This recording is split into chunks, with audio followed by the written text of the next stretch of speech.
हिंसा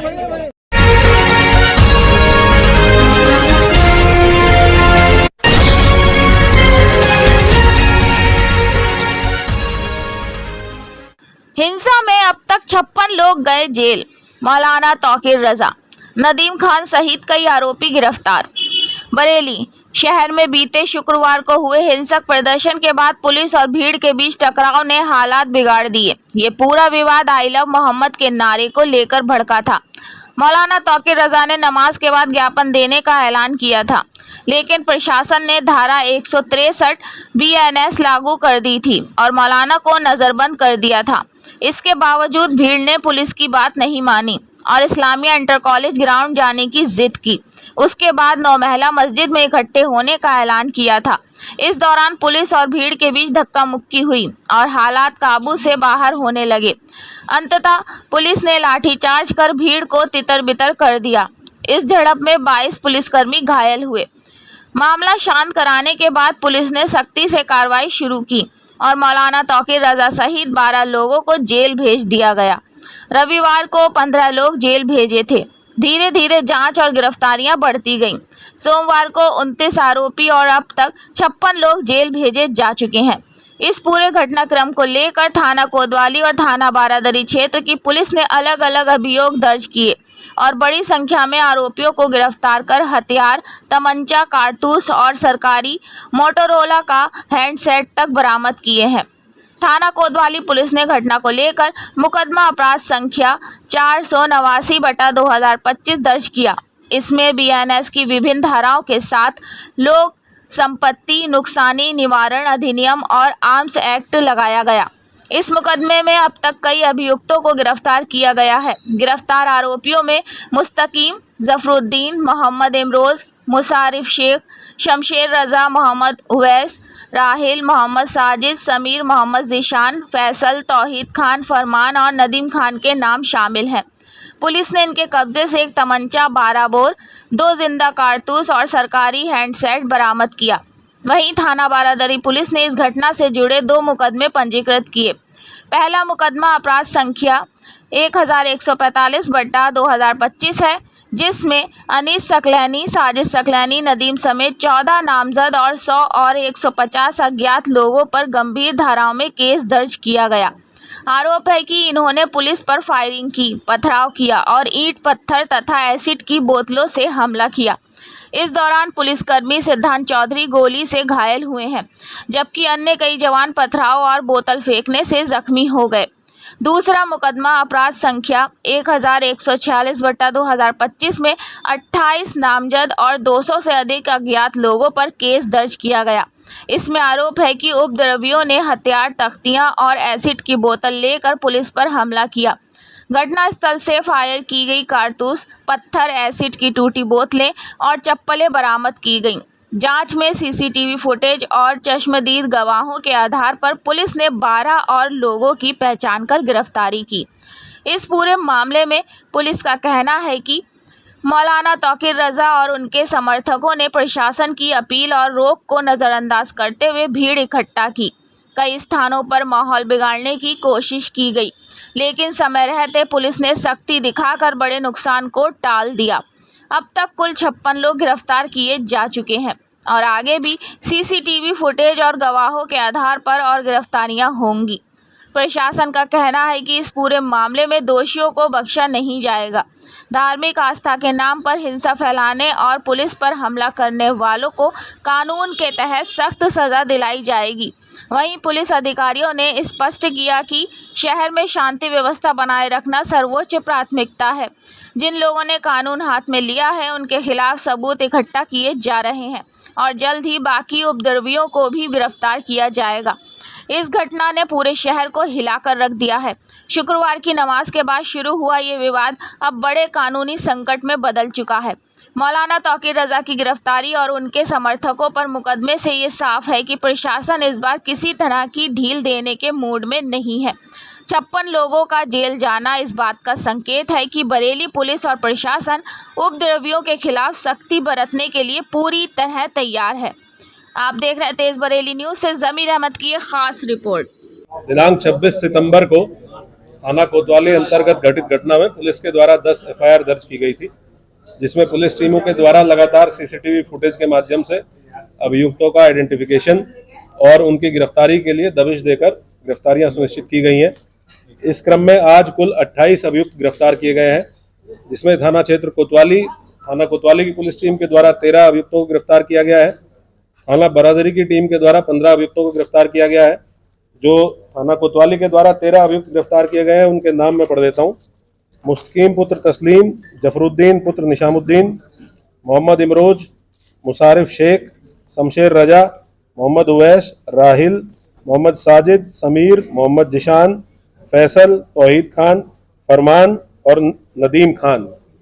इसके साथ साथ थाना बारादरी टीम के द्वारा 15 अभियुक्तों को गिरफ्तार किया गया है, जिनके नाम है उम्मेद, मुस्तकीम, अरबाज, कलीम, मोबिन, नाजिम रजा खान, मोहसिन, शाकिब, रफीक, जैनुल, तौहीन, फैसल, मोबिन, अरशद और सुभान। इसमें सबसे प्रमुख गिरफ्तारी जो इस पूरी घटना के प्रमुख साजिशकर्ताओं और घटना को कारित करने वाले लोगों में से एक है नदीम खां पुत्र केसर अली, निवासी बिहारीपुर, करोलान, थाना कोतवाली। इसको पुलिस के द्वारा गिरफ्तार किया गया है। इसके पास से पुलिस ने उस घटना में पुलिस की पेट्रोलिंग यूनिट से छीना गया एक हैंडसेट मोटरोला कंपनी का बरामद किया है, जो इसने घटना के दौरान पुलिस की टीम से छीना था, वो इसके पास से बरामद हुआ है। एक अन्य अभियुक्त जफरुद्दीन को गिरफ्तार किया गया है। इसके पास से एक अवैध असला भी बरामद किया गया है, जो संभवतः घटना के टाइम जो फायरिंग की घटना की गई है उसमें ये अभियुक्त शामिल था। इसके पास से वो बरामद किया गया है। इन सभी अभियुक्तों से पूछताछ की गई। इन्होंने अपनी घटना में शामिल होने को स्वीकार करते हुए ये बताया है कि पहली रात से ही व्हाट्सएप के माध्यम से मैसेजिंग इनको स्टार्ट हुई थी कि जो एक अपील जारी की गई थी कि आपको मौके पे नहीं आना है। इस्लामिया ग्राउंड इंटर कॉलेज की कोई परमिशन प्रशासन के द्वारा नहीं दी गई है। इस्लामिया कॉलेज जो है उसके द्वारा भी परमिशन इसकी नहीं दी गई थी। उसके बावजूद रात के समय देर रात में इनको मैसेजिंग की गई कि वहाँ पे इकट्ठा होना है।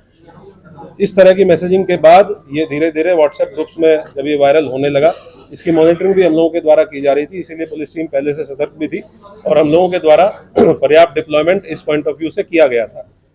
जो नदीम खां इसमें गिरफ्तार हुआ है, इसका महत्वपूर्ण रोल प्रकाश में आया है। इसने बताया है कि पहले दिन जो अपील जारी की गई थी, जिसमें लिखा गया था, एक लेटर हेड पे अपील जारी की गई थी जिसमें नदीम खान के साइन थे और डॉक्टर नफीस, इन दो लोगों के साइन थे। एक तीसरा व्यक्ति लियाकत खां के साइन थे। लियाकत इनकी पार्टी का एक पदाधिकारी है, लेकिन इन दोनों के द्वारा लियाकत का फर्जी साइन करके और वो लेटर हेड इनके द्वारा जारी किया गया था। ये इन्होंने बताया है पूछताछ में, प्राथमिक पूछताछ में। इसको क्रॉस चेक कराने के लिए हम लोगों ने लियाकत के लिए भी अपनी टीम लगाई है, वो हिरासत में लेकर इसको क्रॉस चेक करेंगे। ये अपील जारी करने के बाद नदीम के द्वारा आईएमसी के व्हाट्सएप ग्रुप में लगभग 1:30 बजे के आसपास ये सूचना प्रसारित की गई कि जो अपील जारी की गई है, उस अपील का फोटो डालते हुए ये सूचना प्रसारित की गई कि ये अपील पे हम लोगों के सिग्नेचर नहीं है और ये सिग्नेचर फर्जी है। तो ये पुलिस और पब्लिक दोनों को गुमराह करने का प्रयास इसके द्वारा किया गया। हमारी जो मीडिया सेल थी, साइबर सेल थी, इनके पास ये तत्काल सूचना आ चुकी थी रात के टाइम ही, और हम लोगों ने उसी टाइम इस पर काम करना शुरू कर दिया था। जिस व्यक्ति ने साइन करके अपील 2-2.5 घंटे पहले जारी की है, मीडिया हाउसेज को भेजी है, प्रिंट मीडिया को भेजी है, वही व्यक्ति अपना जो इन हाउस व्हाट्सएप ग्रुप है संगठन का, उस ग्रुप पे अपने मोबाइल नंबर से ये लिख रहा है कि ये अपील फर्जी है और इस पे हम लोगों के सिग्नेचर नहीं है। तो इस तरीके से इनके द्वारा पुलिस प्रशासन और पब्लिक तीनों को गुमराह करके और इस घटना में लोगों को प्रतिवाद करने के लिए उकसाने का प्रयास किया गया। उनके साथ कुछ और भी अन्य साथी इस पूरी प्लानिंग में शामिल थे। उन लोगों के भी नाम हम लोगों की इन्वेस्टिगेशन में प्रकाश में आए हैं, उनको भी हम लोग अतिशीघ्र गिरफ्तार करेंगे।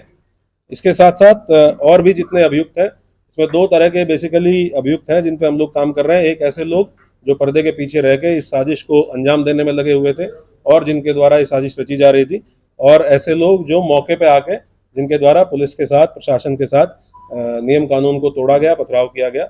इन सभी की गिरफ्तारी हम लोग लगातार कर भी रहे हैं और आगे भी गिरफ्तारी सुनिश्चित करेंगे। नदीम कहां से गिरफ्तार हुआ था और जब नदीम को गिरफ्तार किया गया उसने क्या बताया, वो क्यों भागा हुआ था, कहां भागा हुआ था? नदीम को हैंडसेट छीनने के पीछे मकसद क्या था? साथ ही हैंडसेट छीनने के पीछे एक ही मकसद होता है। जब भी इस तरह की घटनाओं में हैंडसेट छीना जाता है तो वो ये आदमी ये देखना चाहता है कि पुलिस क्या बातचीत कर रही है, क्योंकि वो हम लोगों का एक ऐसा चैनल है जिसपे हम लोग फोर्स को कहाँ पे भेजना है, किस तरीके से भेजना है, इस तरह की चीज़ें या कोई घटना अगर होती है उसका भी प्रसारण वायरलेस सेट पे किया जाता है। तो संभवतः यही एक मकसद रहा होगा कि इसके द्वारा। और दूसरा ये भी है कि अगर पुलिस के जो हमारा पेट्रोलिंग यूनिट है उसके पास से हैंडसेट चला जाएगा तो वो पेट्रोलिंग यूनिट फिर कम्युनिकेट नहीं कर पाएगी कंट्रोल रूम के साथ, तो जिससे कि पुलिस का जो अलग अलग पेट्रोलिंग पार्टीज हैं उनको अलग अलग किया जा सके। इसके पीछे संभवतः यही एक मकसद रहा होगा। नदीम को थाना क्षेत्र कोतवाली से ही गिरफ्तार किया गया है और इसके और भी जो अन्य साथी हैं, कुछ ऐसे नाम हैं जो इसने हम लोगों को बताए हैं, जो प्रकाश में आए हैं इनकी पूछताछ से, उनके लिए भी हमारी टीमें लगी हुई हैं, जल्दी ही गिरफ्तारी सुनिश्चित करेंगे। सर, व्हाट्सएप से कॉल करके किस तरह से लोगों से बात की थी, कितनी हुई थी, कितने मैसेज हुए थे लोग भड़काने के लिए? जो 2 लोग जेल गए हैं, फरत और फरमान, जो फाइक एनक्लेव में रहने वाले हैं, फरत और फरमान का बहुत महत्वपूर्ण रोल था अगले दिन सुबह वीडियो को सर्कुलेट करने में।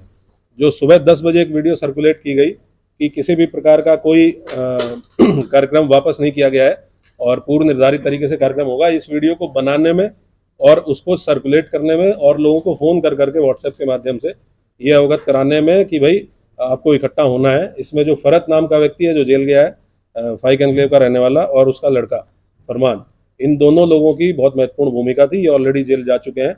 ये बात भी इससे पूछताछ में हम लोगों के प्रकाश में आई है, जो और अभियुक्त पकड़े गए हैं उनसे प्रकाश में आई है और ये उनसे तस्दीक भी हुआ है। सर, नाबालिगों की संख्या पूरे में बहुत ज्यादा रही, क्या ये भी जांच में निकल के सामने आया है कि जो नाबालिग है उनका इस्तेमाल किया गया था इस पूरे प्रकरण के अंदर? ये तो आप लोग, क्योंकि वहाँ आप लोग भी थे और आप लोगों ने वीडियोस में भी देखा होगा कि कुछ नाबालिग बच्चों को सामने करके और इस तरह की हरकत करने का प्रयास किया गया। ये जेजे एक्ट के अंतर्गत एक अपराध है, जुवेनाइल जस्टिस एक्ट के अंतर्गत एक अपराध है कि कोई व्यक्ति अगर नाबालिग बच्चों को किसी घटना में शामिल करके उनसे अपराध कारित कराता है तो ये भी एक दंडनीय और संज्ञेय अपराध है। हम लोग इस पे भी काम कर रहे हैं और इनकी धाराओं को भी इस मुकदमे में बढ़ाया जाएगा। टोटल अब तक हम लोगों ने इस पूरे प्रकरण में 55 लोगों की गिरफ्तारी इंश्योर की है और हमारी टीमें लगातार दबिश में है। बहुत जल्दी और भी लोग गिरफ्तारी और लोगों की गिरफ्तारी सुनिश्चित की जाएगी। नदीम व्हाट्सएप कॉलिंग के जरिए लोगों को किस तरह, कितनी व्हाट्सएप कॉलिंग नदीम के फोन से मिली है और मौलाना के फोन से मिली है? लगातार सभी लोग आपस में व्हाट्सएप कॉल के माध्यम से संपर्क में थे। संख्या तो यहाँ नहीं बताई जा सकती, लेकिन लगातार पूरी रात लगभग 3 साढ़े 3 बजे तक सभी लोग व्हाट्सएप से एक दूसरे के संपर्क में थे और उसमें ये कंफ्यूजन फैलाए जाने की कोशिश की जा रही थी कि कुछ लोगों को अपील भेजी गई, फिर उन लोगों को ये बताया गया कि अपील फर्जी है। तो ये कंफ्यूजन बेसिकली पब्लिक में क्रिएट करने की कोशिश की गई कि जो अपील जारी की गई थी वो जेन्युइन नहीं है, जबकि वो अपील इन्हीं के द्वारा साइन करके पुलिस प्रशासन को दी गई।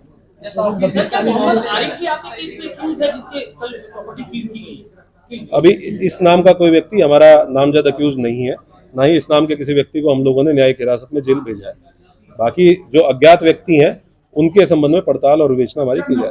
नफीस की कोई जानकारी है या उस पर कोई वारंट वगैरह जारी किया गया है? नफीस जो डॉक्टर नफीस है उसका रोल इस पूरी घटना में, इस विवेचना में, पूछताछ में भी सामने आया है।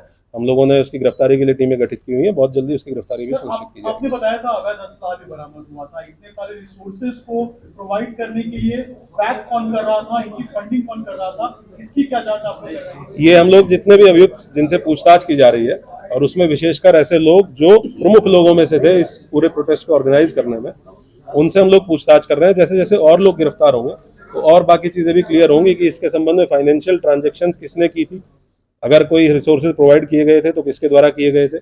और जैसे फरत नाम का व्यक्ति है, इसने काफ़ी इसमें अग्रणी रोल पीछे रहते हुए प्ले किया कि जिसने वहाँ पे शरण भी दी ऐसे लोगों को जो इस घटना की प्लानिंग में शामिल थे, और उसके साथ साथ वीडियो को प्रसारित करने में भी, वीडियो को एक तो लोगों को वीडियो बनाना अपने मोबाइल से, उस वीडियो को लोगों को भेजना और उन लोगों को फ़ोन करके ये भी कहना कि आप इस वीडियो को जगह जगह प्रसारित करें। तो ये भी कल गिरफ्तार होकर अभी हम लोग जो दर्ज मुकदमे, हमारे पास 10 मुकदमे दर्ज हैं जिनकी विवेचना हम लोग इंश्योर कर रहे हैं कि इनकी विवेचना अच्छे तरीके से हो। जितने अभियुक्त सामने आ रहे हैं वो जेल भेजे जाएं। उसके बाद जो भी विधिक प्रावधानों के अंतर्गत पॉसिबिलिटी होगी उसकी पर कार्रवाई की जाएगी। बाहर के जो लोग थे, जैसे आपने बताया था, क्या उसके ऊपर कुछ डेटा मिल पाया है?